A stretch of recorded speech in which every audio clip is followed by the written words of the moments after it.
Welcome back to Grow Joyfully. It's another beautiful Monday. I can tell from the temperature right now, being outside at 9 o'clock, that it's going to be very warm today. I think my husband said it was going to be 100 degrees. Well, we can do this, right? No worries. I really need to make sure that I have everything well watered today. We watered well on Saturday, but because of the heat, we have to just get out there and really make sure everything gets watered. I'm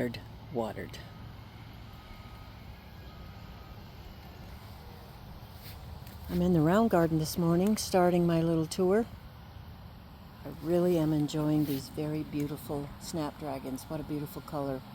My daughter made sure that she got them planted here in the round garden, because I'd really like to stick to kind of pastel shades here in the round garden.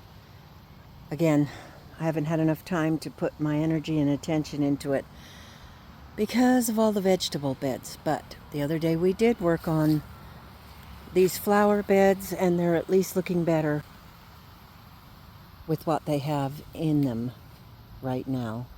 Coral bells, hostas, foxglove, columbine, alyssum, and my lovely lady.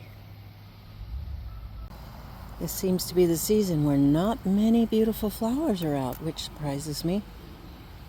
In mid-July, but we will take what we can get.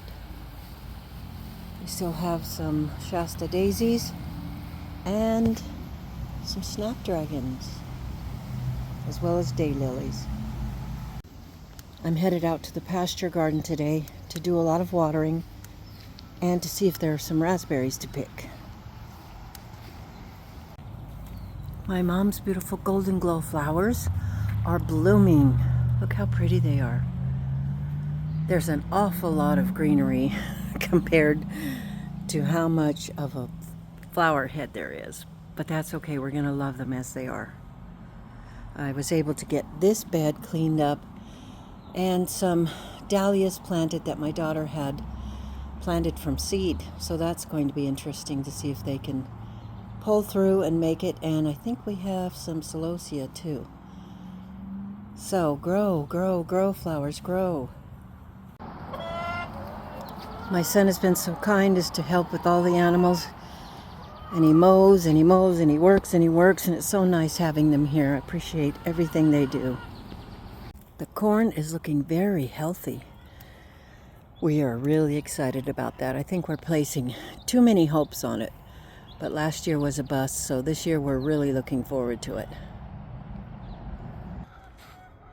My husband was able to clear that patch of land right there. I think my daughter's going to plant some flowers, so we'll have to figure out what we're going to do with it. These interesting plants here are called amaranth, and you can use them as cut flowers. I think a lot of people use them for grains because their flower is a whole bunch of little seed pods, and I'll have to show you if I find one. People have used them for grains in the past. The zucchini have grown quite a bit in the last few days. Well, here's my tomatoes. I have to say that while they're growing okay, they're not growing very fast. Last year at the end of July, I actually had ripe tomatoes ready to eat, so I'm not sure what's going on. I know it took me a long time to get them planted.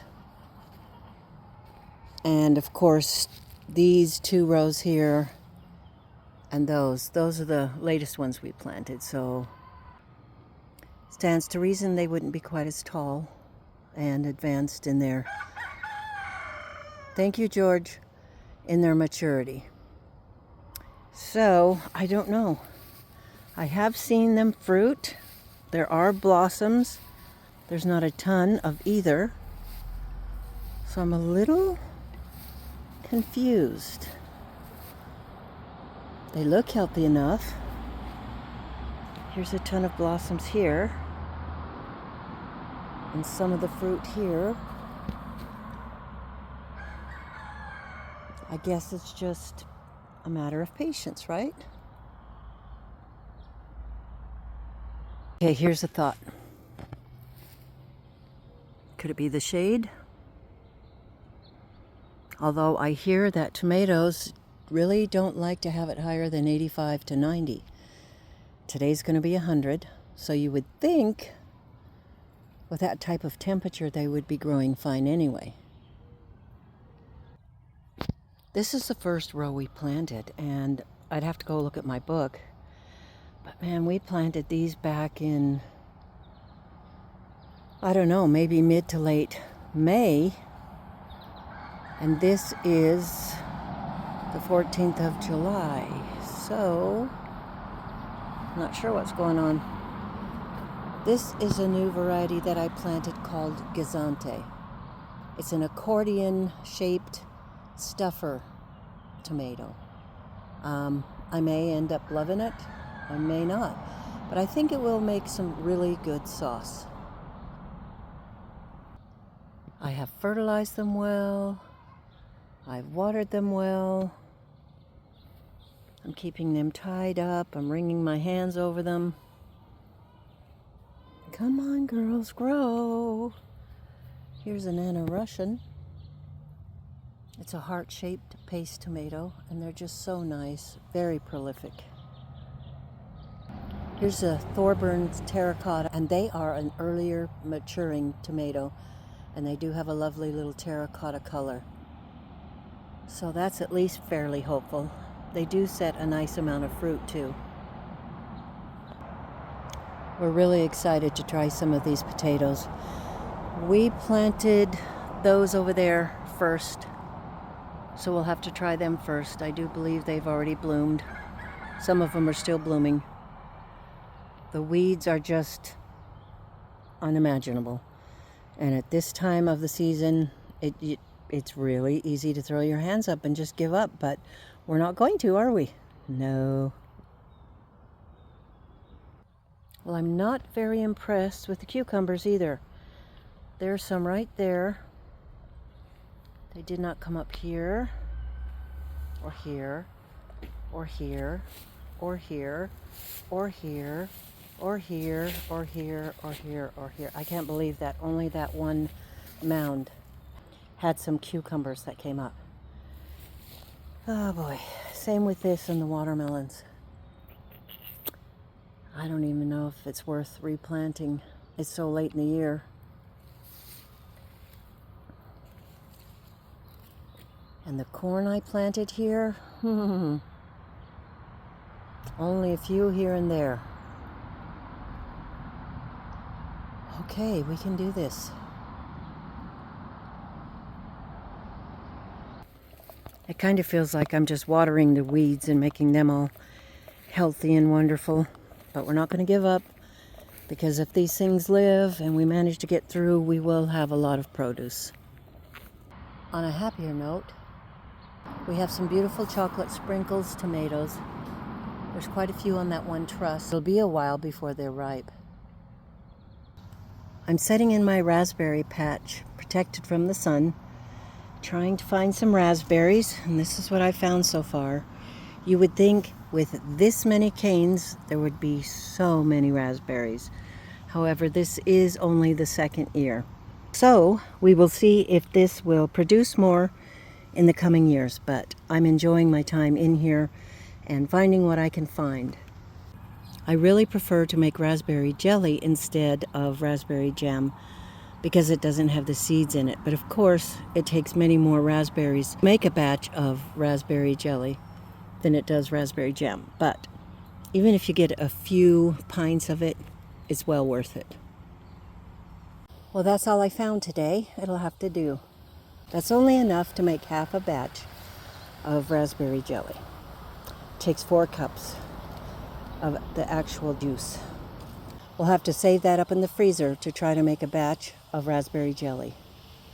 Able to get that row of onions weeded over there, but we have 2 more that really need it. Some of them didn't come up there where that little lump of grass is.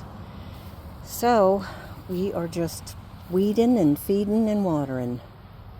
I have a limited time to work out in the garden today. I get to babysit some very cute little grandkids. I get to go to a grandson's taekwondo practice, and then later this evening I get to babysit even more grandkids, so that is going to be really wonderful. These grandkids really keep me going and show me a lot of love and kindness, and I really appreciate them and their parents for taking such good care of us. That's something I think that makes people's lives, when they get a little older, a lot happier, is when they have loving kids and loving grandchildren to come and give them time and attention and just be around them and be so cute and enjoyable. So I'm so grateful for that, so very grateful. I hope you're all having a very lovely day, getting things done in the garden, even though it seems that things are stacked against us, like time, heat, disappointment with plants that are dying, plants that are struggling, things that didn't grow like you really hoped would. But I am going to keep going each day. I'm going to keep working on my gardens and enjoy any of the fruits of my labor that we get. We really have worked on these gardens really hard. It doesn't always show it, but can you imagine what it would look like if we did not? It would be an overgrown jungle if it was just watered without any management or weeding. So I have to set myself down and say, what do you think this would look like if you and your husband and your son were not out here almost daily weeding, fertilizing, mowing, weed eating, watering, and taking care of this place? So you have to give yourself a pep talk now and then, especially in the later summer. I hope you guys are giving yourself a really nice, kind pep talk, because you deserve it. We all deserve it. Keep on working hard. Keep on striving. It's very good for us, for our soul and for our minds and our spirits and our bodies. Let's just get out here and keep working and just try to play down the disappointments.